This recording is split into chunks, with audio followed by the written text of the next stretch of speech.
nom est Martine Laval et je reçois aujourd'hui une auteure, une autrice prolifique qui nous a apporté de belles œuvres, de grandes œuvres, pour laquelle d'ailleurs elle est en lice pour le prix Claude-Henri Grignon, qui sera décerné le 17 octobre prochain dans les Laurentides, décerné par l'Association des auteurs des Laurentides pour sa grande contribution à la littérature québécoise.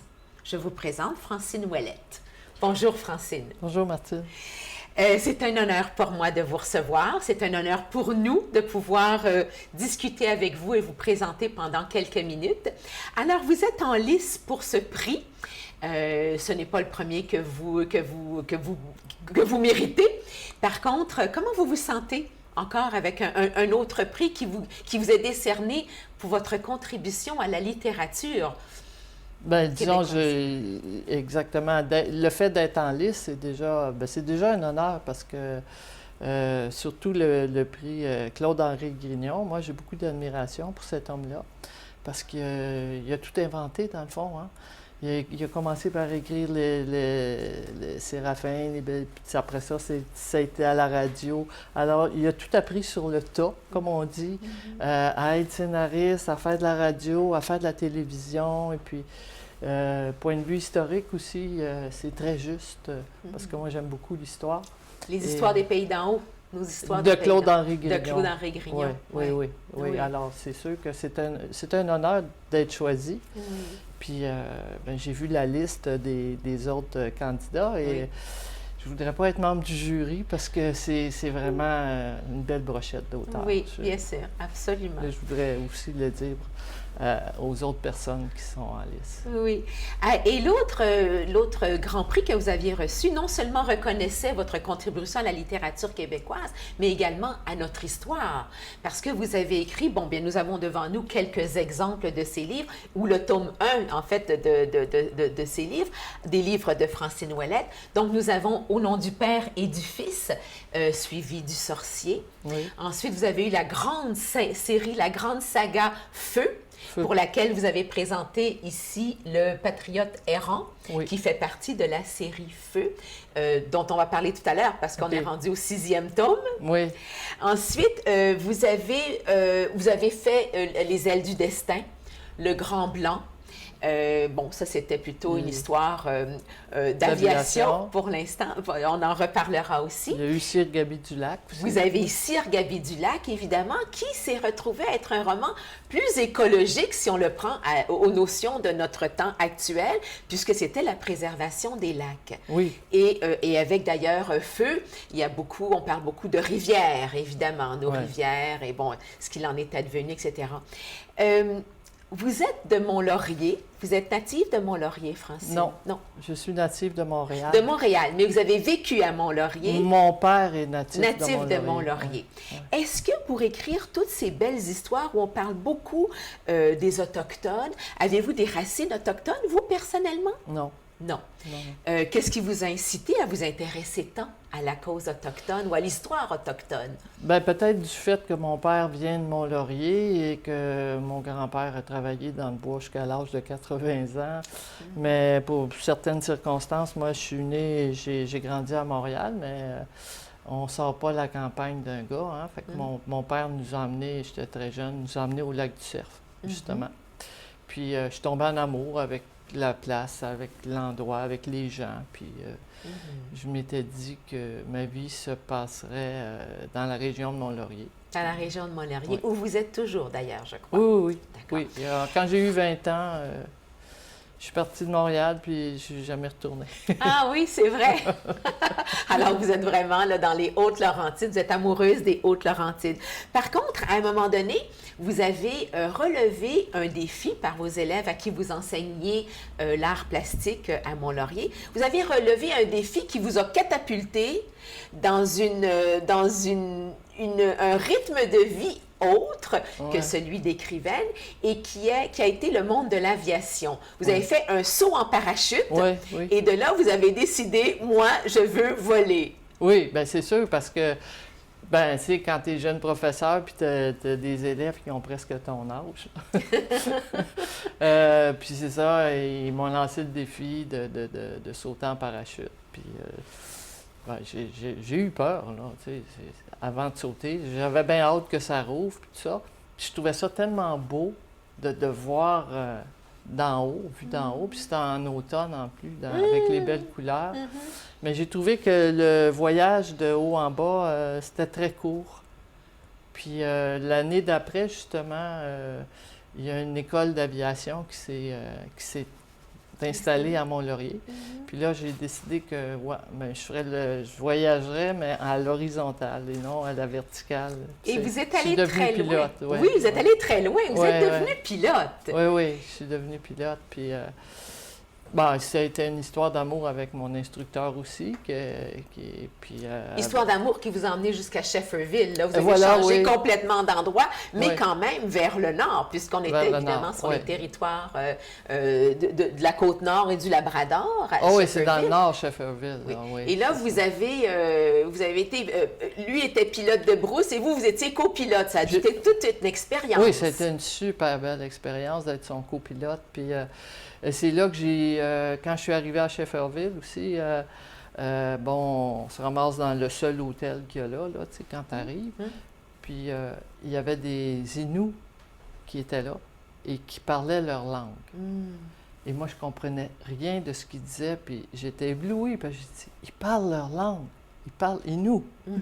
Puis je suis tombée vite en amour avec ces gens-là, puis ça a été réciproque, tu sais. Je veux dire, j'ai développé des belles amitiés avec eux autres, puis j'ai aussi appris leur culture, puis... ce qui vous a en fait rentré encore plus dans le monde autochtone, en plus de ce que votre papa vous avait raconté et du milieu dans lequel vous viviez, et où ils étaient quand même là aussi dans la communauté, les Autochtones, là où vous habitez, dans Mont-Laurier.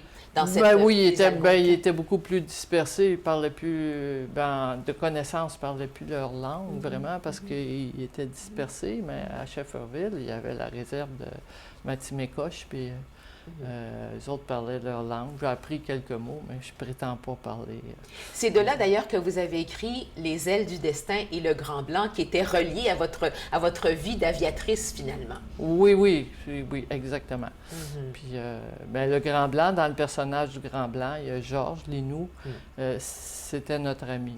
Ah oui, d'accord. Ouais. Donc, toute cette influence de vos fréquentations avec ces cultures ont beaucoup marqué vos romans historiques. Oui. Et vous étiez même, si je peux dire, avant-gardiste, parce que, bon, quand on regarde l'actualité maintenant, en 2021, et qu'on découvre évidemment toute cette histoire autochtone et bon, les abus que ces nations-là ont subis, etc., bon, les découvertes qu'on fait présentement, le travail qui se fait dans le monde autochtone pour remettre l'histoire à l'endroit, à laquelle vous participez d'ailleurs grandement, on y reviendra, mais Au nom du Père et du Fils, il y a quand même presque 30 ans de ça, vous en parliez de ces histoires-là. Donc, il y avait déjà une connaissance de ces abus-là qu'on révèle finalement dans l'actualité presque 30 ans plus tard. Vous vous sentez comment par rapport à ça?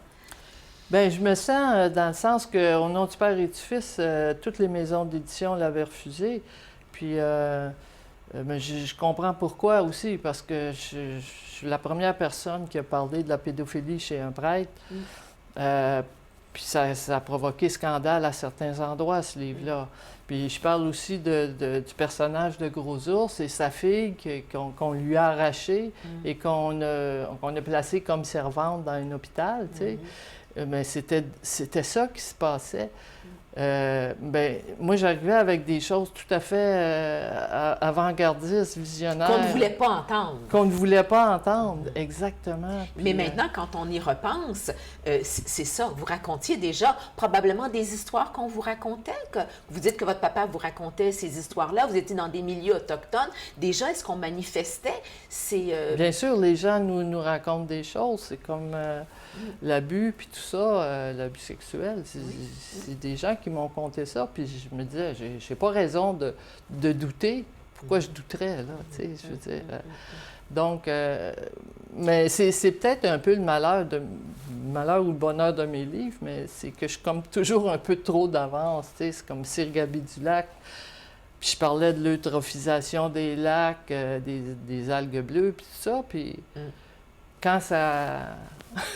Quand c'est devenu flagrant, ben là, les gens me disaient « Hey, tu l'avais dit dans ton livre, tu n'avais parlé. » Voilà. Ben, c'est ça. Voilà. Ben, c'est peut-être ça aussi, la mission d'écrivaine que vous aviez finalement, c'était de révéler tout ce monde-là, parce que même avec la série Feu, oui. dont le Patriote errant fait partie, que vous avez présenté pour ce prix Claude-Henri Grignon, la série Feu, c'est notre histoire, c'est l'histoire de chez nous, c'est l'histoire de nos terres, de nos... Oui, c'est vaste, mais en fait, c'est la série Feu, quand on commence, le Canada n'existe pas, les États-Unis n'existent pas. C'est l'Amérique du Nord et c'est des territoires autochtones. Il y a les horticulteurs, il y a les chasseurs, il y a tout un commerce. En fait, l'homme blanc, tu sais, Champlain, la Vérandrie, puis tout ça, ils n'ont rien découvert. Non. Ils ont juste suivi un guide indien, puis ils ont réclamé ça au nom du roi de France. Bon. Vous avez fait énormément de recherches. Oui, oui, ça a pris 10 ans. Ça a pris 10 ans de recherche avant de même en pondre un, je crois. Avant de pondre la rivière profanée, oui. Puis c'est là aussi que j'ai vu, que j'ai appris les nations qui étaient là avant nous. Il y en a qui sont aujourd'hui disparus, tu sais. Mais leurs noms aussi, comme Anishinaabe, Champlain, dans ses écrits, il les nomme comme ça. Puis, au fil du temps, ben, moi, c'est ça, je lis beaucoup les archives, puis les écrits, puis tout ça. Mais ça a apparu en 2004. Puis j'emploie ce terme-là, qu'aujourd'hui, tout le monde l'emploie, mais c'était là. Pour exciter un petit peu vos lecteurs et lectrices, vous êtes rendus au tome 6 de Feu. Oui. Où est-ce qu'on est là-dedans? On est rendu à quelle période? Quand est-ce que tout ça va se publier, va se faire? D'abord, il faut que je précise, on dit des tomes, effectivement, il va en avoir 6, mais c'est des tomes indépendants. Donc, une personne qui n'a pas lu le tome 1 peut très bien lire le 2. Parce que c'est fait individuellement. Oui, individuellement, parce qu'on couvre des périodes de l'histoire. Donc, des fois, il y a 80 ans entre les deux. Donc, mais il y a toujours un rappel de qui est qui. Donc, le lecteur est jamais perdu. Puis à chaque fois que je publie un tome, je fais lire le manuscrit à quelqu'un qui n'a pas lu le tome précédent. Puis je lui demande, y a-t-il des endroits où tu es perdu, tout ça. Donc, ça se lit indépendamment, ça, c'est important de le dire. Ah oui, parce que comme ça, on n'a pas l'impression de se lancer dans une série. Ben oui, il y en a qui disent « Ah, elle est rendue au 5, faut tout je me tape 1, 2, 3, 4, 5. » Je voulais pas que le lecteur soit prisonnier de chacun des tomes. Mais chronologiquement, ça se suit, tu sais. Puis là, je suis en train de terminer le tome 6. Qui se termine en 1906. Okay. Bon, on est dans l'exploitation forestière et dans la colonisation. La colonisation, oui. Dans la région, en fait, il y a 3 pôles principaux. C'est Lac-du-Cerf, Lac des Îles et Bas-Keniam. Ah, d'accord. Petite parenthèse, les Hautes-Laurentides. Je sais qu'il faut dire du Cerf, mais à Lac-du-Cerf et dans la région, on dit tout du cerf. Mais il y a un F à Cerf. Ça, c'est l'absurdité des fois de la langue française. Hein? Pour qu'il y ait un F et on ne le prononce pas. Alors, autant le prononcer. Vous faites très bien. Je trouve ça très joli, d'ailleurs. On dit que vous remettez, en fait, vous nous aidez à remettre notre histoire à l'endroit, l'histoire québécoise, parce qu'avec toutes les recherches que vous faites, évidemment, vous découvrez bien des choses qui n'ont pas été relatées dans nos écoles, dans nos livres d'histoire, de tout à fait la bonne façon. Alors, vous contribuez à remettre à l'endroit notre histoire du Québec. Bien, d'abord, c'est pas l'histoire du Québec, c'est l'histoire tout court, parce que c'est pour ça, la rivière profanée, en fait, aujourd'hui, les Wendat, que nous autres, on appelait, qu'on a débaptisé les Hurons, mais c'est les Wendat, ne sont pas de Québec. Ils viennent ils vivaient au bord du lac Huron. Ils viennent de là, ils viennent de l'Ontario. Puis l'Outaouais, c'est vaste aussi. Tu sais, c'est l'histoire en général de ce qui nous entoure. Puis c'est sûr que les livres ont toujours été écrits, surtout au Québec, soit par les frères des écoles chrétiennes ou que ce soit. Puis, de toute façon, les gouvernements aussi se servent toujours des livres d'histoire pour faire de la propagande. Fait que c'est... moi, c'est ça. Pour ça, je lis pas toujours... Je lis pas un seul historien. Je vais lire des anglophones, je vais lire des francophones, je vais lire les correspondances, ce que les gens ont écrit, une correspondance de Papineau ou whatever.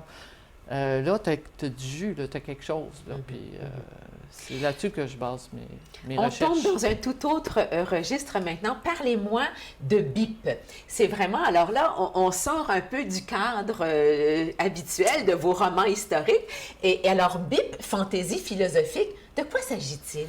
BIP, c'est un livre complètement atypique de toute mon œuvre. Oui. J'ai fait il y a 125 illustrations, c'est moi qui les ai faites. OK. BIP est né, j'étais professeur d'art plastique. Puis ça paraît peut-être pas, mais je suis une personne très timide. Mon premier cours d'art plastique, je pensais mourir. Puis j'avais des garçons de 12-13 ans. J'étais en secondaire 1 et 2. Et moi, j'avais étudié aux Beaux-Arts les principes de création, de créativité chez l'enfant. Puis c'est ça. Puis c'était assez turbulent. D'où est né BIP? BIP est né dans mes heures de loisirs, de temps libre. Ce petit personnage-là est né. Puis il me parlait, j'ai eu l'impression qu'il me parlait, mais c'est une philosophie toute simple de la vie. Parce que BIP, il essaye de comprendre les êtres humains. Donc aussi bien pour la jeunesse que les adultes. C'est pour les adultes, en fait. Parce qu'on a parlé de livres jeunesse, mais en fait, c'est-à-dire peut-être que c'est suffisant, c'est écrit qu'ils peuvent le comprendre, qu'ils peuvent comprendre ce genre à partir de 12 ans. À partir de 12 ans. À peu près 10-12 ans, tout dépend de la... Il ne nous reste pas beaucoup de temps, malheureusement, Francine, mais je veux parler de Johanna. L'histoire de votre maman. Oui. Johanna, un destin ébranlé par le nazisme. Votre maman était d'origine allemande et oui. elle est venue au Québec. Alors, oui. Elle est venue, et vous racontez cette très jolie histoire, oui, d'ailleurs, que j'ai beaucoup appréciée. Et elle se retrouve donc... dans les Laurentides, et voilà, elle fait sa vie ici. Pourquoi avez-vous senti le besoin de parler de votre maman? Ça devait être un coup de cœur qui vous montait? C'est une question qui m'embête un peu parce que j'ai eu envie d'en parler parce que peut-être parce que justement elle était allemande puis que les Allemands avaient mauvaise presse. Puis j'ai eu à prendre sa défense parce qu'on associait les Allemands aux nazis, ce qui n'était pas son cas, parce qu'il avait fui les nazis. Donc, peut-être pour ça, ou peut-être aussi parce qu'elle était décédée, puis à la fin de sa vie, elle ne parlait plus français. Elle parlait les 3 langues, français, et curieusement, à la fin de sa vie, elle ne parlait qu'allemand. Et c'est là que j'ai vu qu'on était tous des exilés de notre enfance, qui qu'on soit. C'est malheureusement tout le temps que nous avons avec cette autrice absolument extraordinaire avec laquelle j'aurais pu parler pendant 1 heure. Je vous souhaite bonne chance pour ce prix Claude-Henri Grignon. Et je vous dis que ces émissions, vous pouvez les revoir sur le site de l'Association des auteurs des Laurentides ainsi que sur le site de la TVCL. Et je vous dis à la prochaine rencontre. Merci d'avoir été avec nous.